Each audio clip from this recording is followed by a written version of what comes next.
This is Nightline, and I'm Sabrina Zainal. News making the headlines. NCER reports 48.25 billion ringgit realized investments in the first 9 months of 2024. And MBI corruption probe, MACC rearrests businessman on suspicion of another bribery case.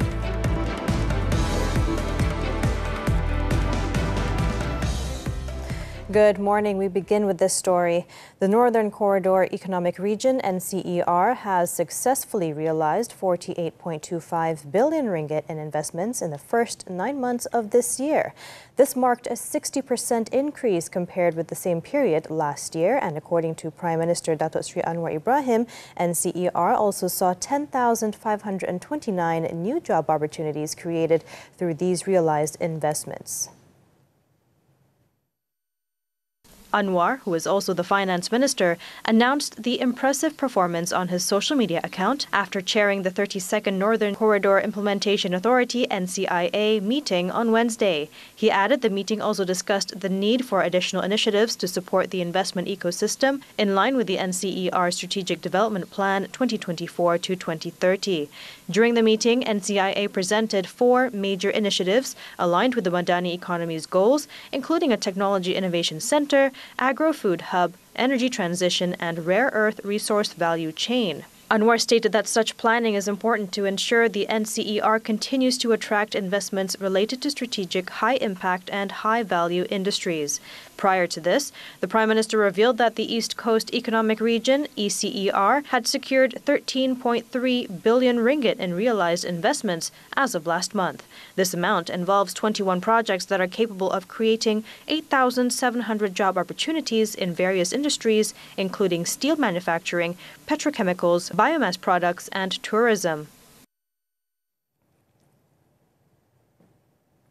The Malaysian Anti-Corruption Commission, MACC, raided 6 more premises on Wednesday in connection with a sand mining corruption scandal linked to the Selangor Menteri Besar Incorporated MBI.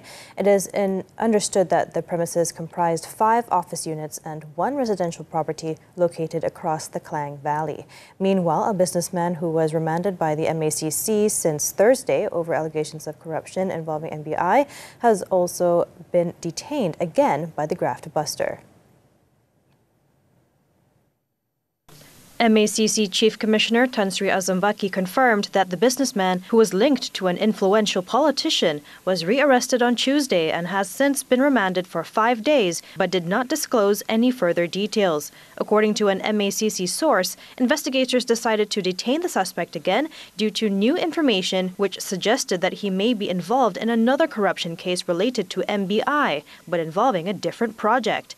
The businessman was among 4 individuals detained by MACC last week in connection with a probe into the multi-million ringgit corruption scandal in connection to a sand mining concession under the state investment arm's subsidiary. During raids on 3 separate premises in the Klang Valley on Saturday and Sunday, the MACC found foreign and local currencies with an approximate value of over 5 million ringgit. It was believed that these premises were used as safe houses by the politician to store proceeds of corruption. Abuse and the use of excessive force were among the factors that led to 131 illegal immigrant detainees escaping from the Bidor Temporary Immigration Depot in Perak on February 1st this year. The Enforcement Agency Integrity Commission, EAIC, said this is among the results of its probe based on complaints received over the misconduct of enforcement officers. In a statement on Wednesday, the EAIC stated that other factors which led to the breakout were the negligence of depot officers, failure in monitoring, and weaknesses in the infrastructure of the depot itself. The detainees also experienced violence and abuse before they were detained at the depot when they were placed at Kem Wawasan in Langkawi, Kedah from 2020 to 2021. It was also found that several immigration officers, including 2 officers who had previously served at Kem Wawasan before being transferred to Bidor, had committed extreme violence as well as physical and mental abuse against the detainees, resulting in injuries. Following this, the EAIC has recommended disciplinary action against several officers to the Immigration Department Disciplinary Board. The Commission has also lodged a police report regarding the violence and abuse of Rohingya detainees to enable further investigation by the police. In the breakout at 9:50 p.m. on February 1st, a total of 131 detainees, comprising 115 Rohingya, 15 Myanmar nationals, and 1 Bangladeshi, escaped from the men's block of the depot during a riot. 2 of them died in road accidents.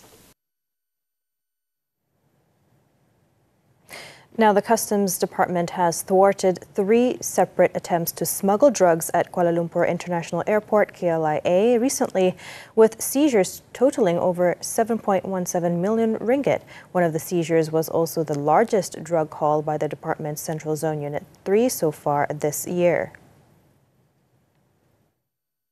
The biggest seizure involved 207 kilograms of methamphetamine worth over 6.6 million ringgit, which was found hidden inside an industrial machine during a routine inspection at KLIA's cargo terminal on October 6th. It is believed that the drugs originated from the Americas and were in transit for distribution in Gulf countries. This success was also the result of collaboration between the department and the Saudi Arabian government. Pasukan telah menyita sebuah mesin yang ikrar sebagai Computer Numerical Control CNC Coordinate Measuring Machine CMM untuk pemeriksaan rapi.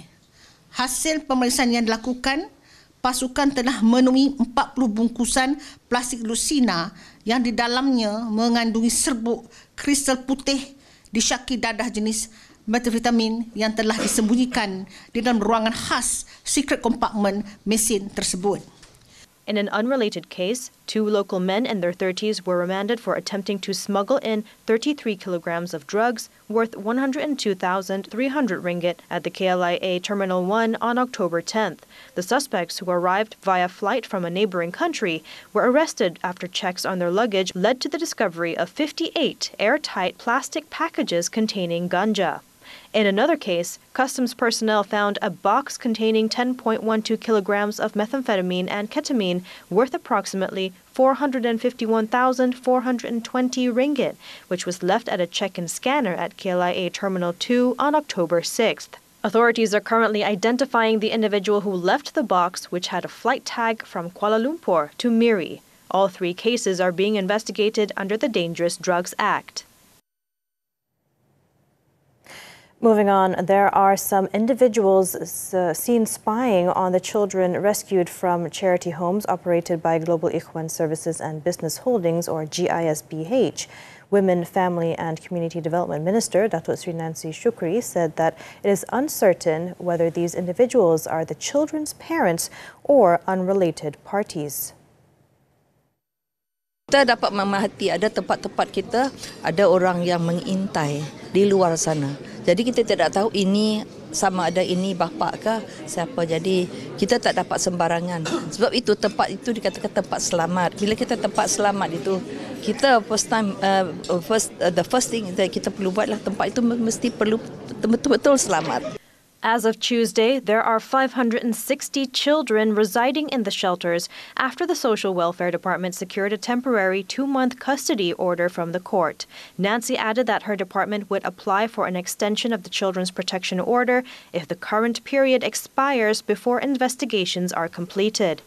On September 11th, the police and various agencies launched OP Global, which rescued hundreds of children and teenagers aged between 1 and 17 years, suspected to be victims of exploitation at 20 charity homes in Selangor and Negeri Sembilan.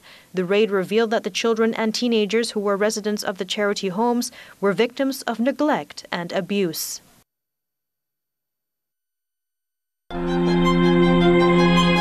Memastikan golongan berkeperluan dibela, membentuk pentadbiran awam lebih dinamik.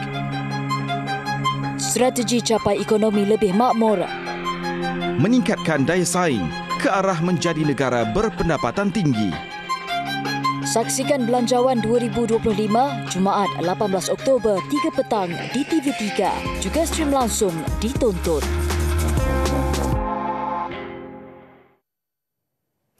Monitoring of immigration officers on duty at the country's entry points has been enhanced as part of efforts to curb the illegal entry of foreign nationals.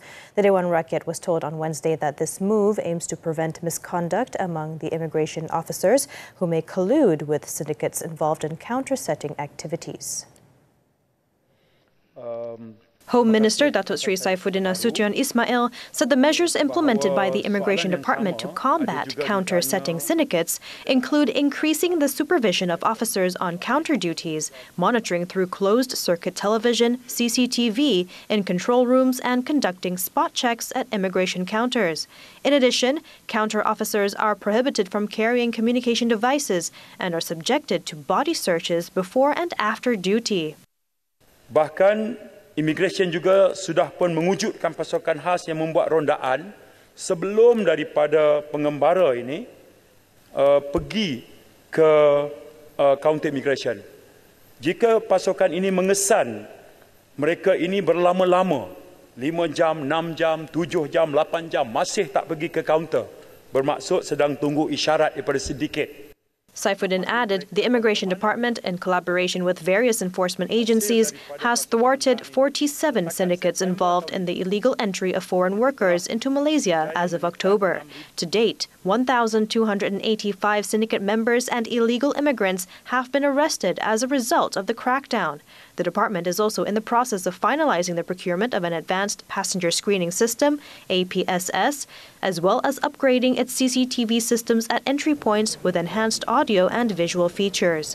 It was previously reported that 60 individuals, including 50 immigration officers, were arrested by the Malaysian Anti-Corruption Commission, MACC, for their involvement in counter-setting activities, which facilitated the entry of foreigners without following proper procedures.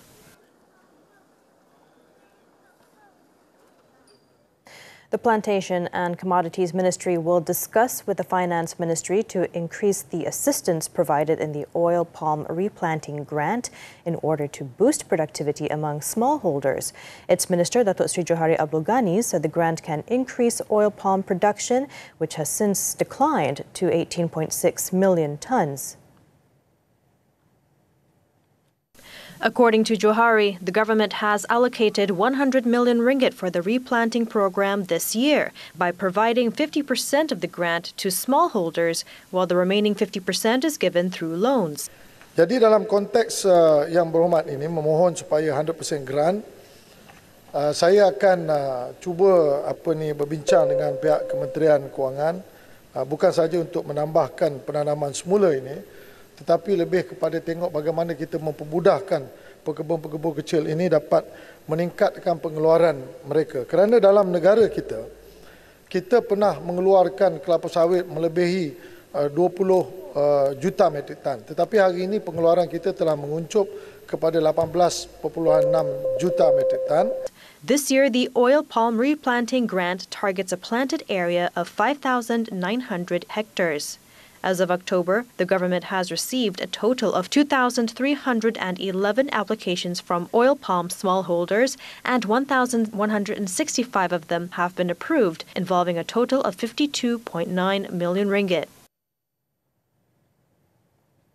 The Special Action Committee to Combat Absenteeism among Sijil Pelajaran Malaysia SPM candidates for the 2024 to 2025 session has been formed to reduce the number of candidates missing the examination. Deputy Education Minister Wong Kah-Woh said this was the latest move in the ministry's intervention plan, alongside strengthening the implementation of existing programs.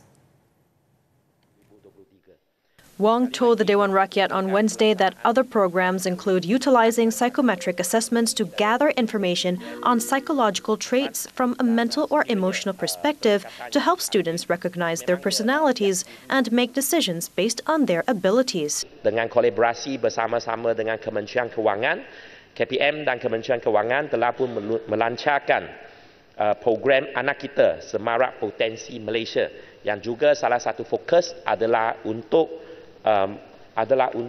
program SPM di sekolah menengah. He said this in response to a question from Baling Member of Parliament Hassan Saad, who asked about the ministry's efforts to identify the reasons for students' absence from the SPM exam and to ensure that these students will not be excluded from the education system. Wong added that the collaboration also includes the SPM 2024 acceleration program, which will be conducted on a focused manner and will involve various states. He also said that family problems, accidents, health problems, transferring schools, and work were among the main reasons for 10,160 candidates who registered for SPM 2023 did not sit for the exam.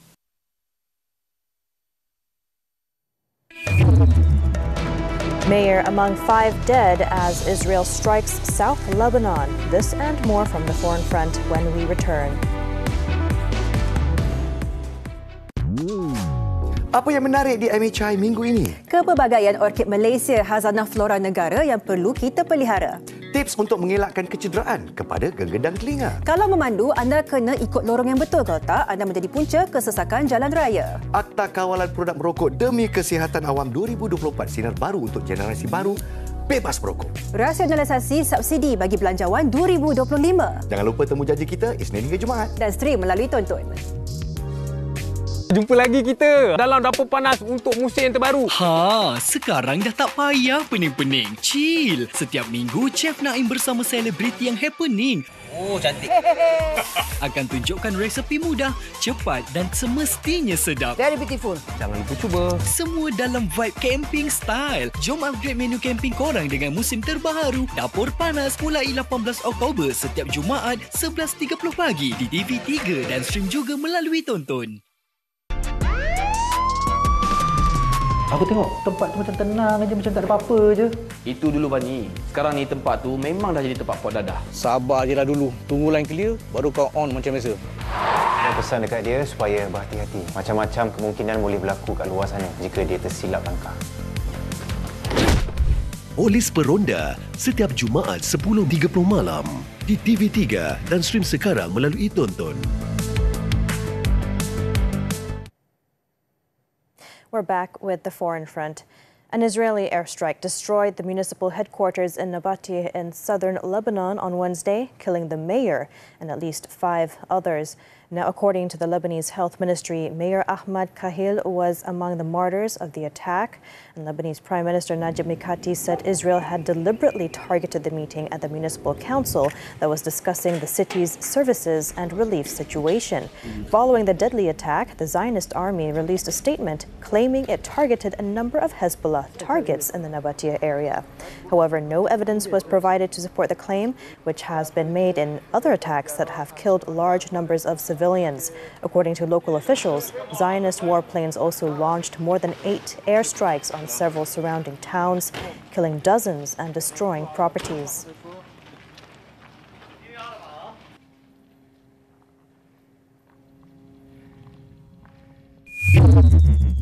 In the meantime, the Zionist siege of northern Gaza on Wednesday continues for a 13th day, with rights groups warning that the assault has escalated to a horrifying level of atrocity.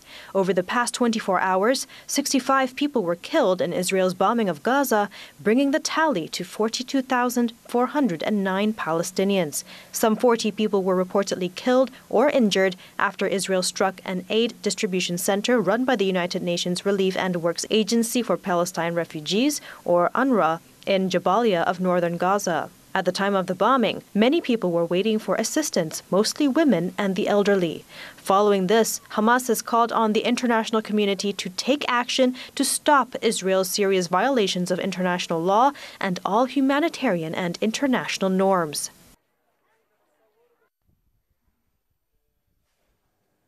Now, over in Nigeria, more than 100 people were killed and 50 others injured after a fuel tanker in northern Jigawa state exploded. The accident reportedly occurred in Majia town after the tanker driver lost control of the vehicle while traveling on a highway. Following the crash, many of the victims had approached the crashed tanker and were attempting to collect fuel spilled on the road, causing the vehicle to explode in flames. Authorities said 97 people were burned to ashes at the scene scene, while 8 others died at the hospital, adding that the toll is expected to rise. Fuel tanker explosions are common in Africa's most populous nation, where roads can be poorly maintained and residents often look to siphon off fuel following accidents.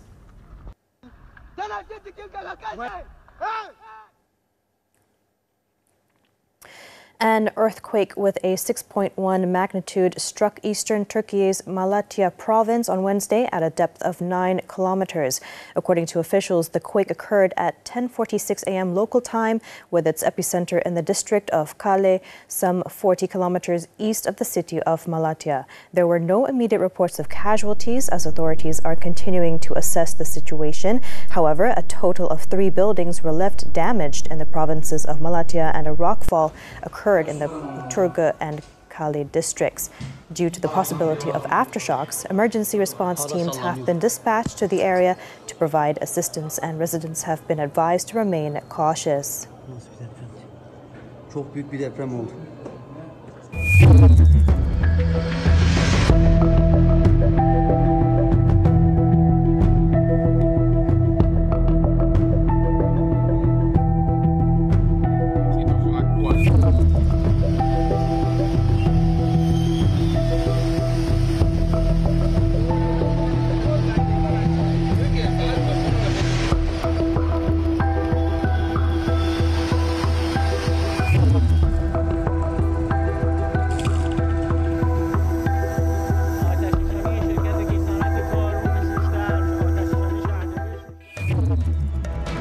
Buletin survive early scare. Action from 2024 Denmark Open right after this breather.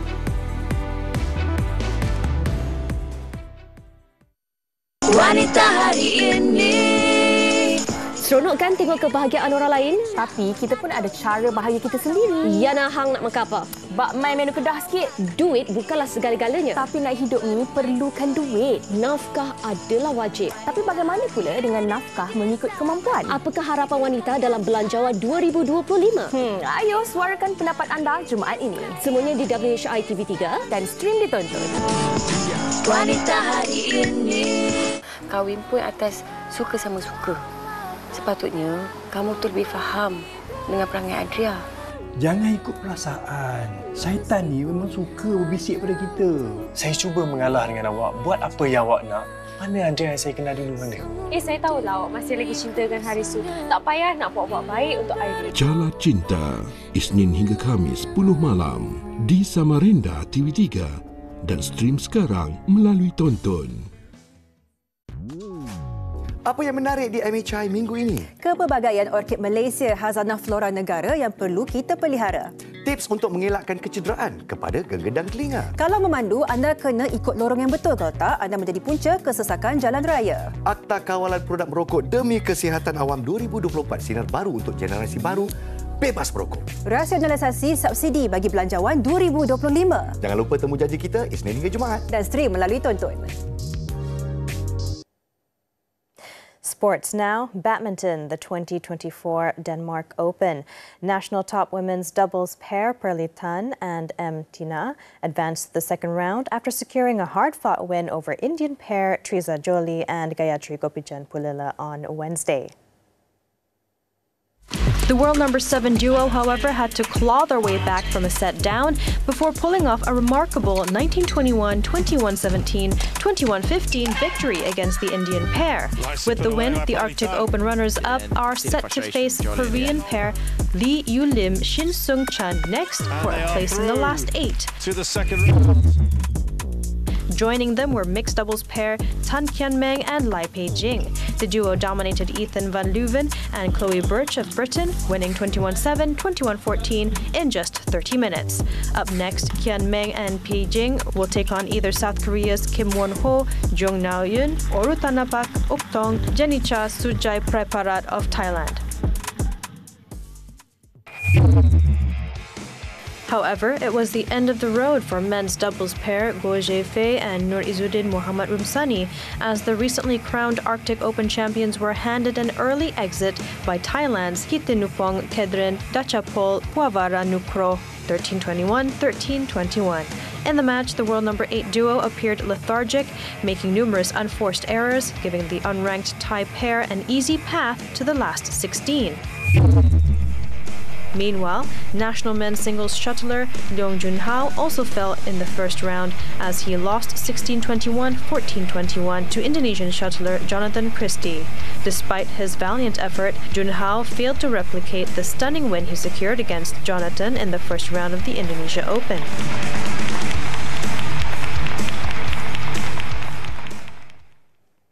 On to football, the 2026 World Cup AFC qualifiers.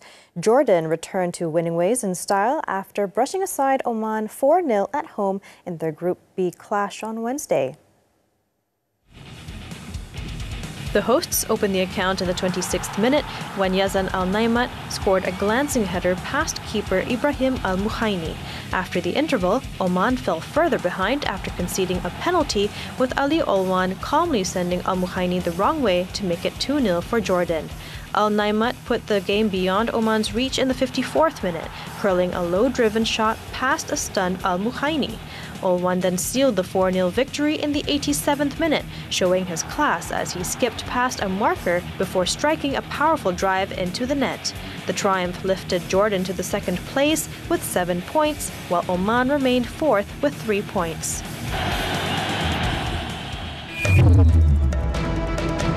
Suspects in Sabari murder case to be charged on Thursday. The details when we come back.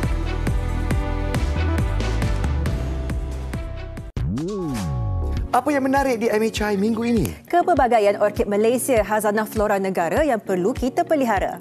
Tips untuk mengelakkan kecederaan kepada genggedang telinga. Kalau memandu, anda kena ikut lorong yang betul. Kalau tak, anda menjadi punca kesesakan jalan raya. Akta Kawalan Produk Merokok Demi Kesihatan Awam 2024, sinar baru untuk generasi baru, bebas merokok. Rasionalisasi subsidi bagi belanjawan 2025. Jangan lupa temu janji kita Isnin hingga Jumaat. Dan stream melalui Tonton.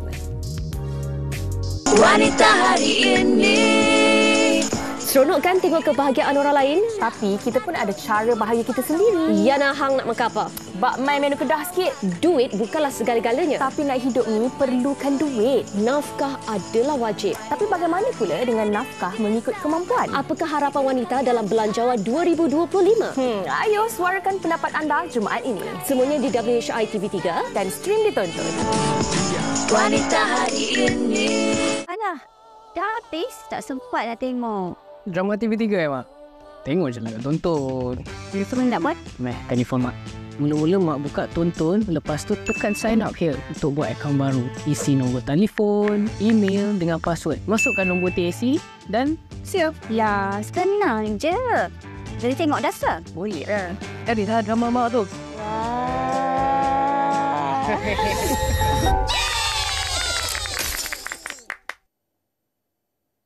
Nightline continues. The two prime suspects in the murder of Filkra pensioner Sabari Baharum last month will be charged at the Kubang Pasu Magistrates Court on Thursday. Kedah Police Chief Datuk Fizo Saleh confirmed in a brief statement on Wednesday that the suspects, a contractor and his nephew, will face charges under the Penal Code. The duo, who were detained on September 27th, were initially remanded by the Sikh District Police for investigation into the discovery of the victim's charred car in Kampung Pulau Belantik last month. It was initially reported that Sabari, aged 62, was believed to have left his house in Kampung Mengkuang Tengah in Kupang Baling. However, it was later established that the father of three, who was living alone, was instead abducted by the suspects in the wee hours of September 4th in an apparent robbery that went awry.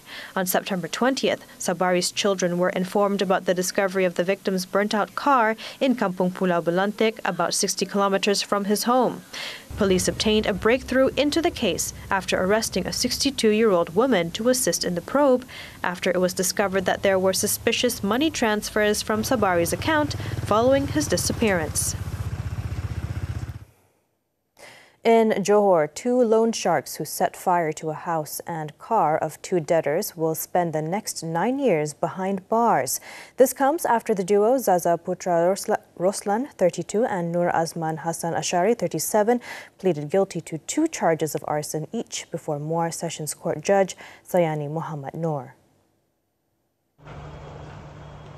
Zaza and Nur Azman, who were also fined 12,000 ringgit each, were charged under sections 435 and 436 of the Penal Code for committing mischief by fire with intent to cause damage to property and a house. According to court documents, they were instructed to collect debts from the victims who had defaulted on loans. After repeated failed attempts to recover the money, the defendants, with accomplices, resorted to arson. Both victims lodged police reports at the Tangkak police station, which led to the suspect's arrest a few days later.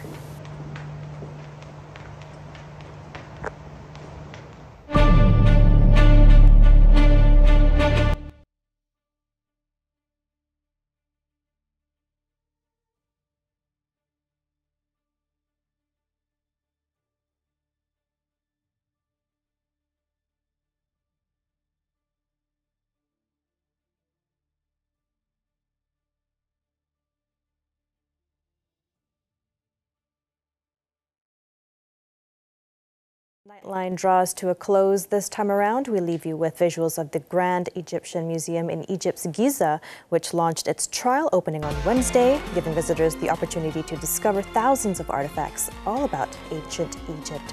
With that, I'm Sabrina Zainal. Thank you for tuning in and stay safe, Malaysia.